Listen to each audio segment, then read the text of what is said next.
युद्ध विराम के बाद भी जंग की आग नहीं बुझी। ईरान ने उड़ाया सऊदी का तेल का दिल। सीज फायर का ऐलान हुआ, दुनिया ने राहत की सांस ली और कुछ ही घंटों बाद एक ड्रोन ने सऊदी अरब की सबसे अहम तेल लाइफलाइन को निशाना बना दिया। ये सिर्फ एक हमला नहीं है, ये एक संदेश है कि मध्य पूर्व में शांति अभी बहुत दूर है। 8 अप्रैल 2026 को दोपहर करीब 1 बजे स्थानीय समय पर एक ड्रोन ने सऊदी अरब की ईस्ट वेस्ट पाइपलाइन, जिसे पेट्रोलाइन भी कहते हैं, कि एक पंपिंग स्टेशन पर सीधा हमला किया।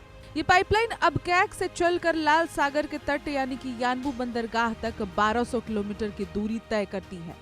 इस पाइपलाइन की अहमियत इसलिए और बढ़ गई थी क्योंकि ईरान ने हॉर्मुज स्ट्रेट को बंद कर दिया था और यही एकमात्र वैकल्पिक रास्ता बचा था जिससे सऊदी अरब अपना कच्चा तेल दुनिया तक पहुंचा सकता था। हमले के वक्त ये पाइपलाइन अभी अधिकतम क्षमता पर यानी कि 70 लाख बैरल प्रतिदिन पर काम कर रही थी।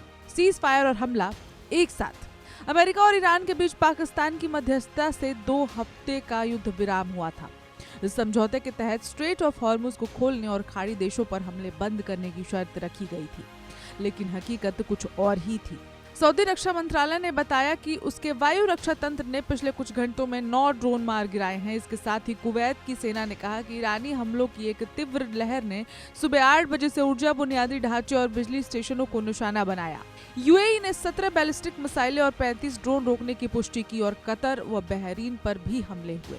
व्हाइट हाउस ने स्वीकार किया था कि युद्ध विराम के आदेश IRGC की विकेंद्रीकृत कमान तक पहुंचने में वक्त लगेगा। तेल बाजार पर असर। दिलचस्प बात यह रही कि युद्ध विराम की खबर से पहले ब्रेंट क्रूड 16% गिरकर $92 प्रति बैरल तक आ गया था, लेकिन पाइपलाइन हमले की खबर आते ही बाजार में फिर से हलचल मच गई। हालांकि राहत की बात यह रही कि यानबू बंदरगाह पर तेल लदान बुधवार को बिना किसी रुकावट के जारी रहा, लेकिन विशेषज्ञ चेतावनी दे रहे हैं। सऊदी अरब की ईस्ट वेस्ट पाइपलाइन में 13 पंपिंग स्टेशन हैं और एक भी स्टेशन के बंद होने से पूरी लाइन का दबाव प्रभावित होता है।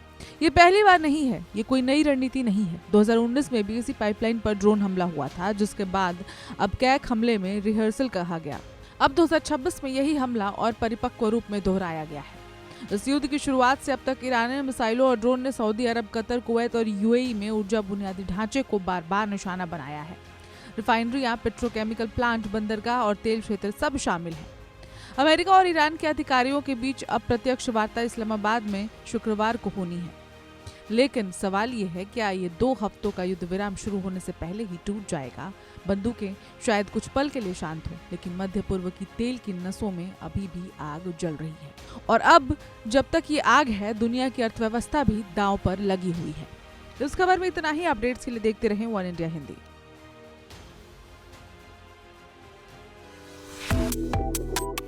Subscribe to One India and never miss an update. Download the One India app now.